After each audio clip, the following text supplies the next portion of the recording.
realistic.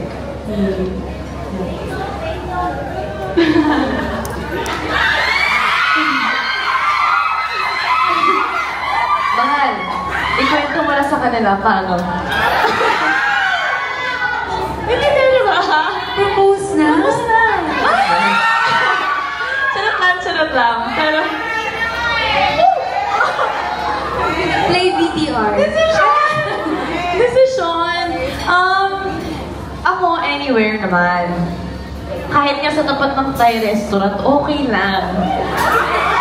Pero, hindi natin ibibigay kay Mark yung mic. Pero, ang dream... Ganito kasi yan. May nangyari kasi kaya na-mention niya sa Thai restaurant. Just trust me, man. Trust me. So, ganito yung nangyari. Bale, diba, there was this one night na kumakain lang kami sa Thai restaurant sa Makati. And then, nag-usap lang kami after gym, after boxing. Tapos, nag-usap lang kami. Tapos sabi ko, mahal, paano kapag hindi ako yumaman? Paano kapag hindi kita kayang suportahan one day? Paano kapag hindi matutupad yung mga pangarap natin? Kung sakto lang yung kita ko at hindi ko makuha yung magandang ring or basta magandang sing-sing, kahit ganito ba, i-accept mo? Tapos kinuha ko yung banana leaf doon sa Thai food. Tapos tinay ko, sabi ko, tatanggapin mo ba to for the meantime? Tapos isusunod ko na lang pa. Sabi niya, ang sabi ko? Oh! So yun, doon ko nalaman na siya na nga pala.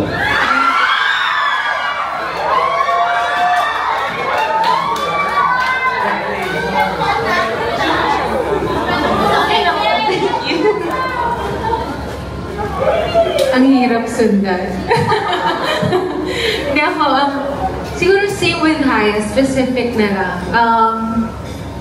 Dream ko talaga kasi gusto ko yung mga overlooking view. So, parang kung if ever doon man, sana doon. Kasi, unexpected eh. Kunwari, pumunta ka sa overlooking view, hindi mo naman expect na magpo-propose yung isang tao doon. So, ayun. Yung pala, dream lang naman siya, pero baka magbago in the future. Thank you. Akin siguro something genuine, intimate, and sincere. And, ayun, yun lang. Very straightforward. Yun lang. Thank you. That was Dolly Ann Carvajal with her question from Philstar.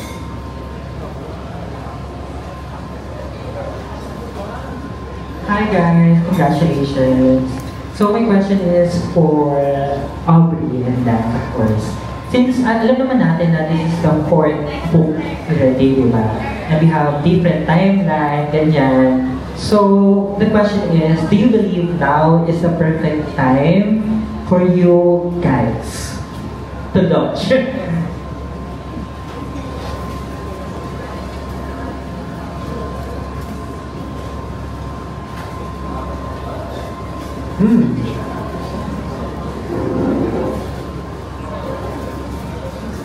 I believe so, because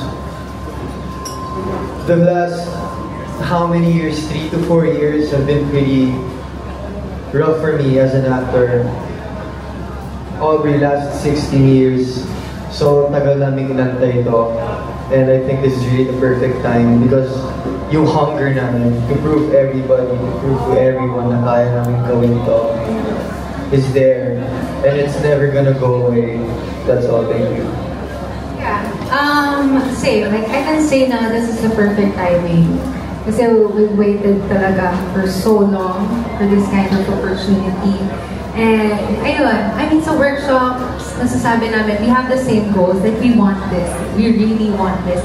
And, etong timing na to, for us, it's perfect kasi tagal nga namin naghintay. And, hindi naman to, siguro, i-bless sa amin ni Lord kung hindi ito yung perfect para sa amin. Thank you. Thank you so much. Thank you. Pao Camiano. We have Ana Cerezo of ABS-CBN.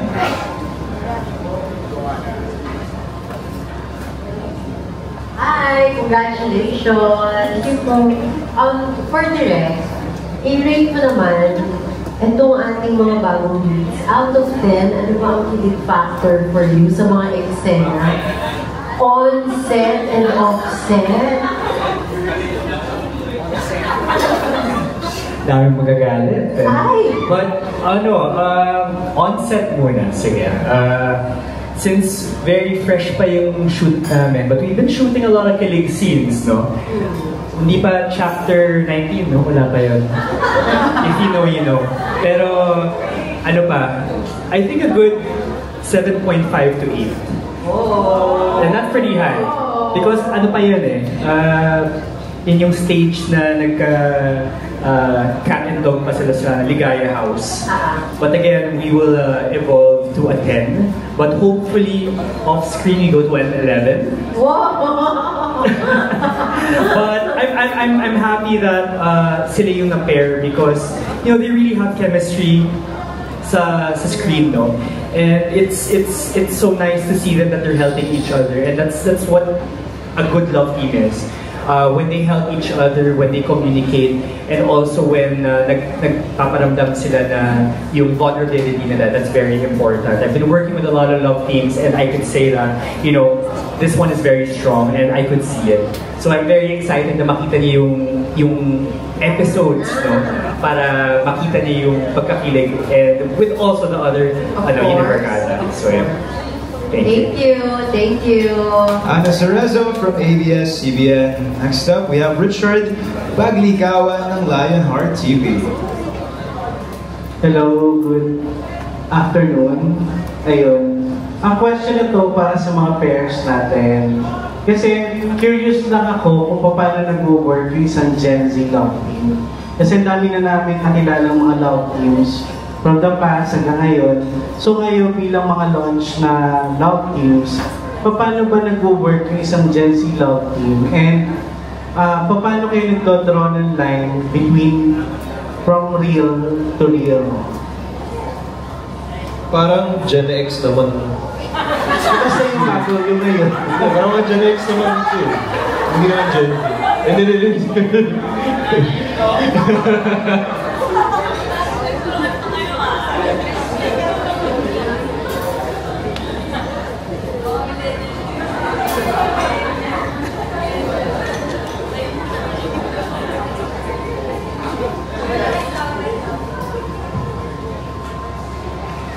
Okay. Ba't pa nagbabatak sa akin, Wilbur? Siguro, it's about being collaborative with each other.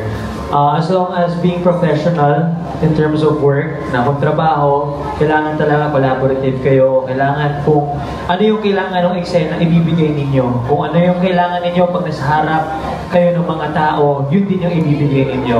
Kasi, yun nga, di ba, parang di naman tulad natin nakakatuluyan. Ang dami rin namang love teams ever since na love teams lang. They never talaga nagkatuloy sa personal lives nila. No? But I think it's just being professional and just being collaborative with each other. And just knowing the boundaries na ito work, ito friend, ito personal life. No? Kailangan alam mo yung difference between your personal life and your work. Diba? And also, the people should know it na pag ito, trabaho, ito, personal life. Para mas ma-enjoy natin yung pagtatrabaho, mas ma-enjoy natin yung, you know, working with each other, yung pagiging collaborative ng isa't isa. So, siguro, gano'n yun. So, paano mo nadi-describe yung partnership niyo? Kami ni Nicole, very professional. She's really collaborative. Like kanina, before we do the runway thing, pinag-uusapan talaga namin what we should do, diba, to at least look good and give the people, diba, what they want, not the work that we need to do. So, you know, just be professional. Sorry. To add lang, I feel like sobrang swerte din po namin kasi ang mga nakasama namin for the whole cast is barkada kasi talaga. We created this friendship where it's such a safe place. And iba-iba yung edad namin.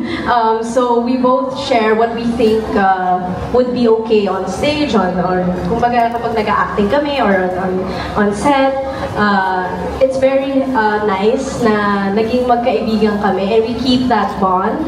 And yun yung nakakatulong din when you're comfortable with your partner. It helps a lot with doing a scene. So yun lang po talaga. With me and Jai kasi it's very collaborative. We really talk about what will work. And I'm grateful na very napaka-giving niyang actor. So ayun po for Shakira. Shakira! Yes. Yes. Thank you, Richard Baglikawan. Up next, it's Ana Pingol ng Pika Pika at Abante. Everyone yata, the question's for everyone, right? Sa amin naman, katulad ng sabi ko the last time, it's us, just being us individually. Then, there you go, yun na yun, nabubuo yung work, the teamwork, the love team as a couple, and everything. Tapos, we get to share everything na alam namin na hindi lang basta nakakatulong. Kumbaga, yung gusto mo. Katulad nga ng sinasabi nila, hindi mo sinishare yung bagay na to para mag-benefit siya or mag-benefit ka. Sinishare mo to kasi siya yung taong gusto mong i-share lang. Alam mo, sometimes it's nonsense na mag-share, pero masaya minsan na ikaw pala yung pinipili ng tao para mag-share.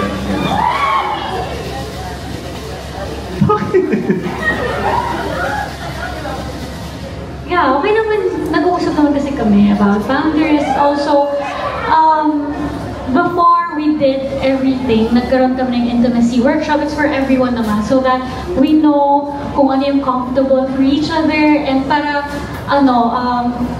maging safe space namin yung isa't isa. So until now, we practice that. Thank you. Thank you. About mo sa love team na Gen Z. Ano po, nagti-TikTok po, ganun. Every yung usual na, Gen Z, di ba? I mean, yun yung ginagawa ngayon ng mga love team. Nagti-TikTok.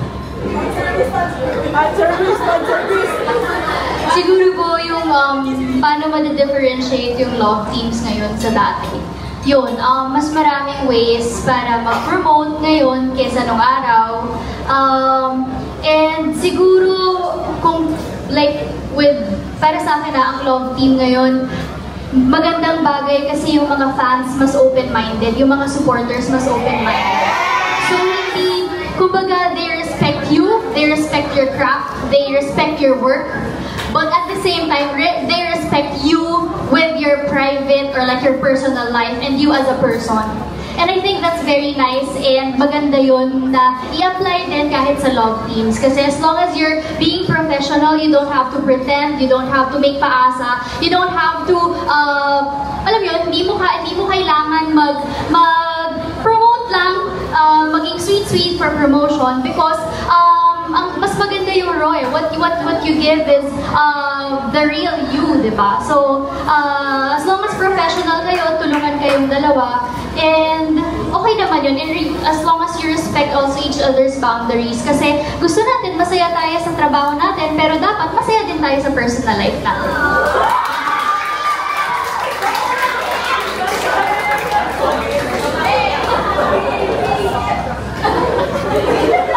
Ganun sundan yung kaibigan. Pero ano naman, for me and Haya, as long as, we're being there for each other, and yun nga sabi ni Jai, being collaborative, and just having good energy on the set, to work with her all the time. And I know that's the most important thing with her, is just the energy, and we built this special friendship na ongoing sa set, and then now that we're doing a new show, just being, professional. Like what Jai said, the boundaries that we have to each other, but at the same time, yun, yung napapasaya din namin yung fans from work, kasi that's important, of course. Pero the most important thing is just being there for each other.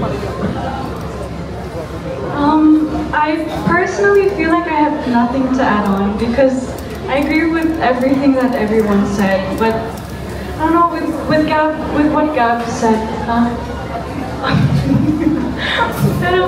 with what Gab said, I agree. I really appreciate our partnership and I truly do cherish it, so yeah, it's very special to me. Marco Heaven. sa amin dalawa naman during the rain in Espanya. And lagi ko sinasabi, actually, kay Nana Gab, kung sino yung kay Nana Krisha, and then ngayon kay Oms. Now we started as, you know, friends. And, ano kami, teamwork talaga. So, yun din naman yung sinasabi ko sa kanila noon, the teamwork. And then, nung naging ano naman kami, partners na talaga in life. Hindi naman dahil sa project eh. So we had to make sure na hindi kami na in love dahil sa characters namin. Alam mo yun? Nagustuhan namin yung isa dahil gusto namin yung isa't isa. Dahil pinipili namin yung isa't isa. And I don't think like, you know, for me, I don't think na masamang ma-in love. Bakit masamang ma-in love dito sa gwapo na to? Like, so, ang akin is, you know, love is for everyone. Love is free. Love is freedom. So, yeah, enjoy lang. Enjoy life. Plus, I mean, I guess you can't really control it. So, yeah. It just happens. Let it be. Let it happen, Lance. Aubrey, let it free. Huwag mong pigilan. Hayaan mo lang gumana.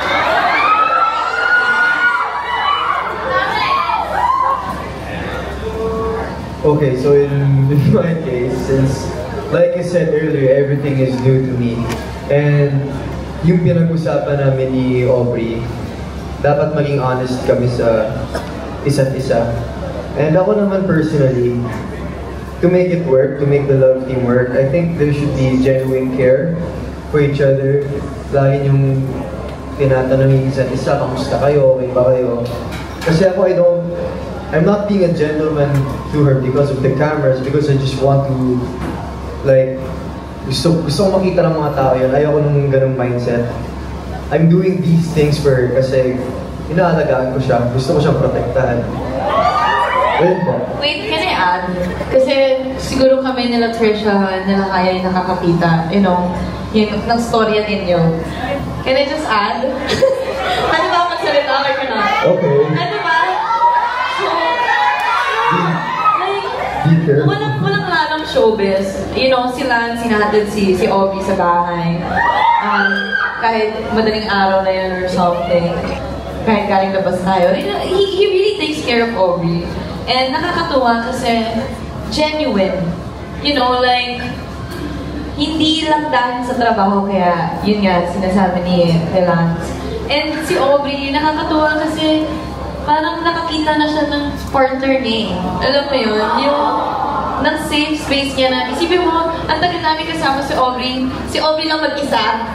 So ngayon, nakita niya na this person, this guy, can actually be his, can actually be her shoulder and, something to, anyways, nakakakilig sila dalawa, yun lang yung gusto ko talaga.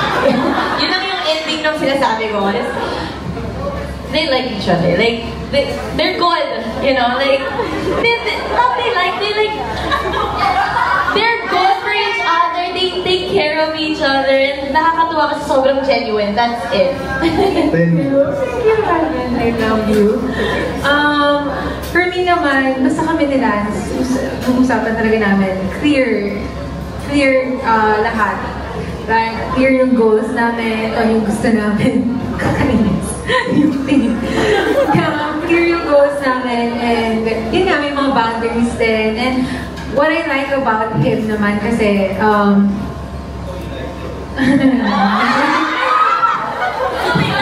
attentive siya sa mga small details. Like, napapansin niya if I'm not comfortable na, so he'll ask me, parang, at saka may times, madalas talaga, nag-aaway kami. Pero, hindi ko i-detail yun why. Basta yun, pero parang, siguro mas nagiging strong yung, working relationship namin. Kasi mas nakikilala namin yung isa't isa na, mas nalalaman namin na, okay, so obviously you're not okay with this, and he's not okay with this, ganyan. So yun, basta for us, like, clear lang yung goals namin, and we're genuine to each other. Yes, that's it. Thank you. How about Abby and PJ?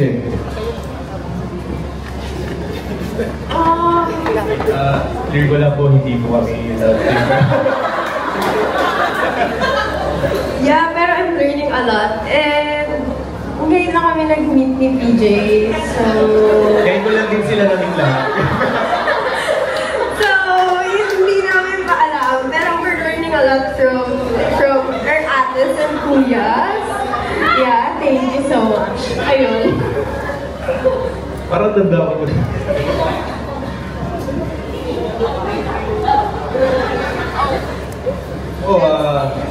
Ayun. Agree naman ako sa sinabi dito. Nasabi naman na nila lahat. Agree ako sa sinabi.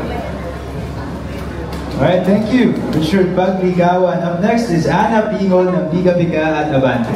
Hello, hi guys. Kay PJ tsaka kay Lance.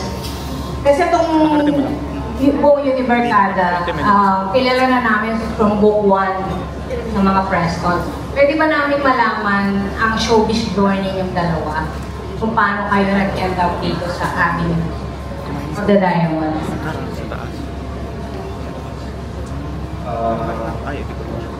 Nagulat na lang ako kasi may inquiry daw for audition for Haze. And ayun, hinarap ko yung opportunity.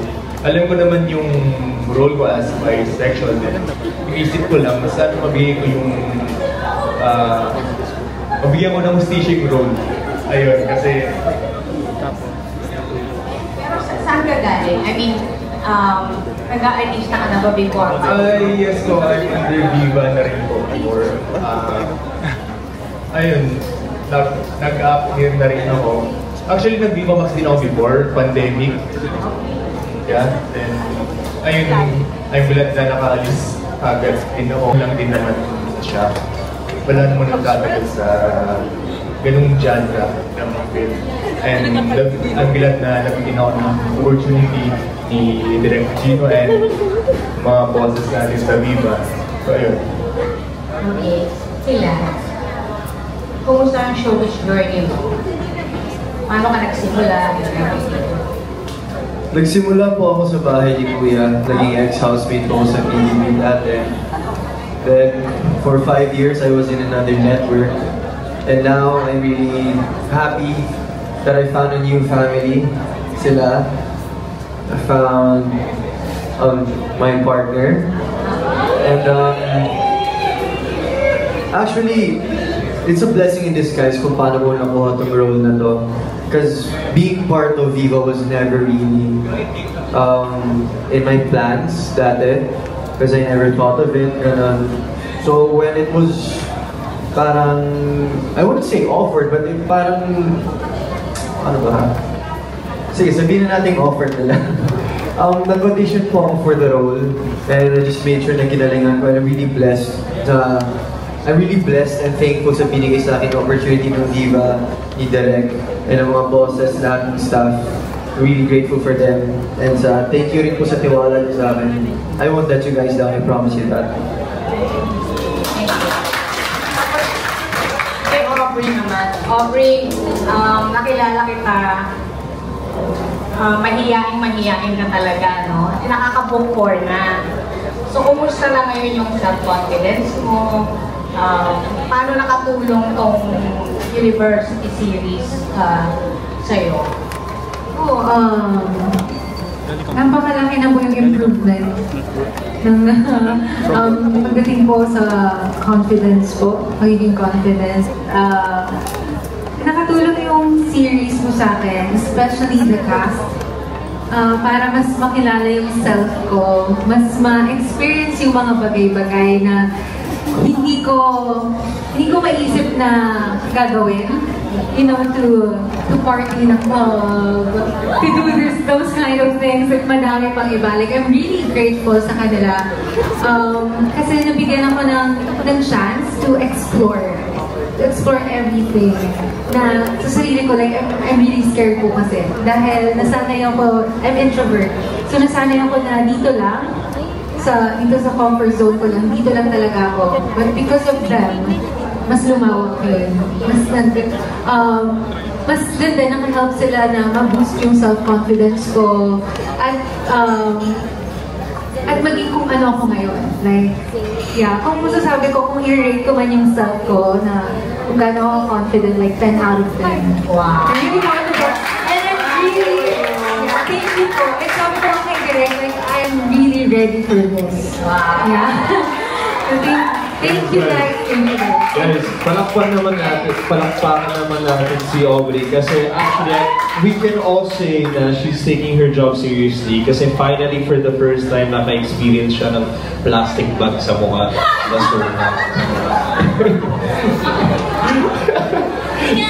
Anyway, ay, hindi ba? Hindi. For the first time, kasi si Sam is a party girl. So sabi namin, Sam, you need to know how to drink. You need to know how to Tapos ginawa niya talaga. Well, nalasing ako, guys. So, I had to like vomit sa buong sa plastic bag. Well, explain ko lang din. So, sinuot ko yung face ko. Like, and make sure na nasa safe space ka, nakasama namin. Yeah. And grateful naman ako sa kanila kasi inalagaan nila ako. And natatandaan ko lahat. Make sure naman nila na I'm comfortable pa rin, kahit gano'n. And I had fun, And good thing, na-apply ko na siya. Kasi may mga, di ba, Direk, like yesterday, may eksena kami na kailangan drunk ako. And yun, pinaalala ni na Marco, ni na Heaven, ni na Lance na ako. Yung nangyari noon, gawin na lang. So yun, it really helped me talaga na mas magampanan pa yung role ko. Hindi lang sa personal life. Nakaka-help sila para mailabas lalo yung character ko. Yeah. I'm so happy for you. Thank you po. Isa na lang bonus question. Kasi kanina ko pa tinitignan yung kamay ni Lance.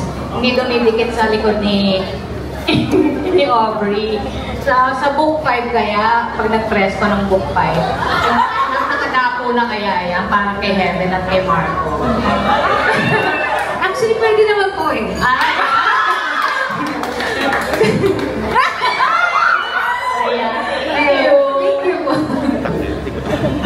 Alright then.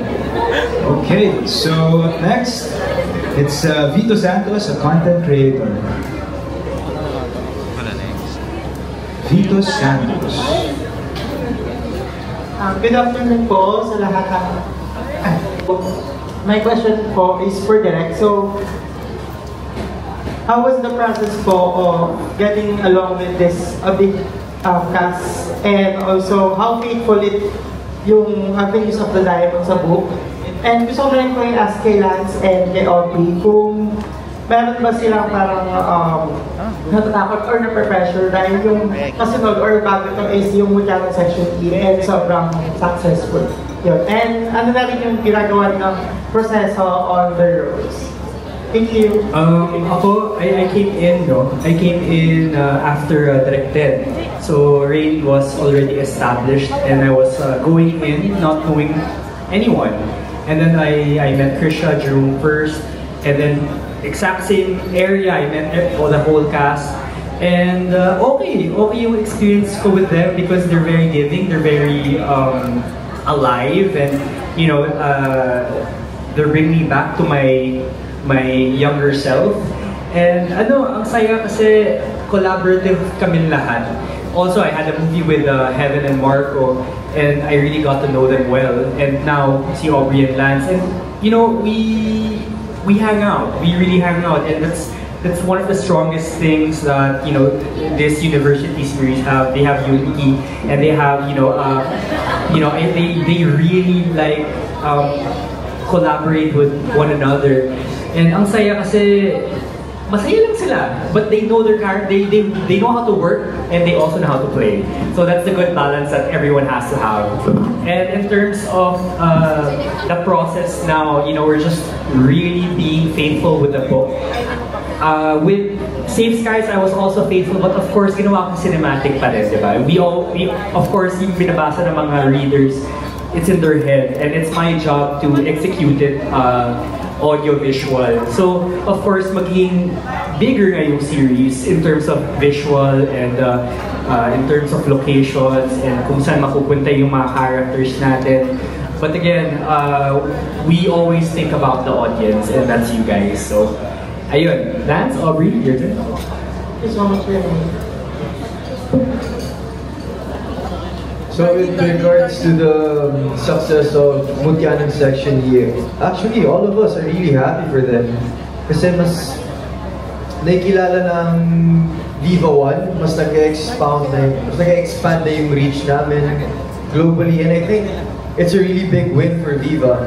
Parang panalo ng isa, panalo na ng lahat eh. And I think it's good pressure for the both of us to like sustain the hype of Mutyanang Section E. Kaya mas kinagalingan lang namin para mas maano rin po, mas makikilala talagang Viva globally. Mas makilala globally. Yun nga, add ko lang, yung some of the cast ng Mutyanang Section E are our friends talaga. So, yung pressure, like yung sinabi nila, good pressure siya. Siyempre kailangan namin galingan. Always naman, kailangan namin galingan. Pero, I don't think na kailangan i-compare ang, ang Mutyanang Section E and University Series because it's really a different, kasi high school, sila in college kami, and different rin talaga. But ayun, I'm really happy for them sa success na naabot nila kasi some of the cast, like kasama ko lang din sila before sa other projects, and sabay-sabay lang kami nag-dream na, maging successful yung project namin. And right now, ayun, nandun na sila, and kami naman, we're hoping na maging ganun din, ganun ka-successful. And yun nga, katulad sinabi ni Lance, yung success ng isa, success na ng everyone sa Viva. Kasi isang family naman kami dito. Thank you. Thank you so much po, and congratulations. Thank you so much. That officially concludes our media conference for Avenues of the Diamond. Thank you to everybody who joined us today, our esteemed media partners, creators, fans, and the entire team behind the series. Again, don't forget to download the Viva One app and subscribe so you may experience us. Do visit our website, that's viva1.ph, para sure na mapanood nyo ang Avenues of the Diamond. That is exclusively on Viva One this coming April 2025. In other words, very soon na po yan. Catch Avenues of the Diamond episode by subscribing to Viva One for only 99 pesos a month, $269 for 3 months, $4.99 for 6 months, and $9.49 for 1 entire year. This has been your style curator, Boaz Mariano. Thank you so much, and stay tuned for more exciting updates.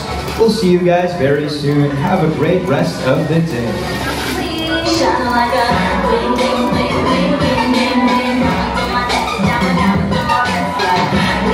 All right, everybody, please look to the left side of the stage.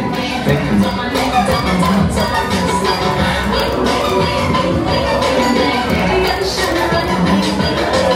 Tapos guys, kanan tayo. Dito tayo sa kanang bahagi tumingin.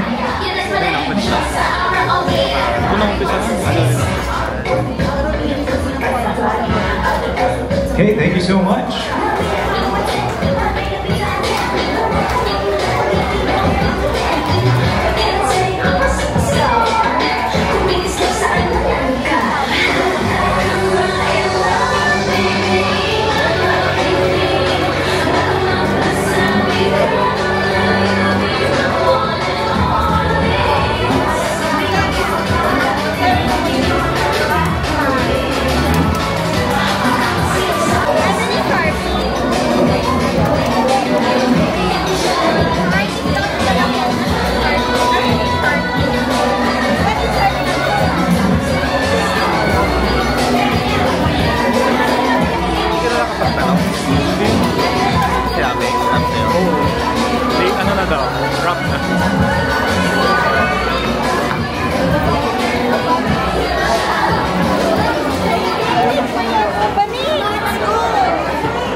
Let's go!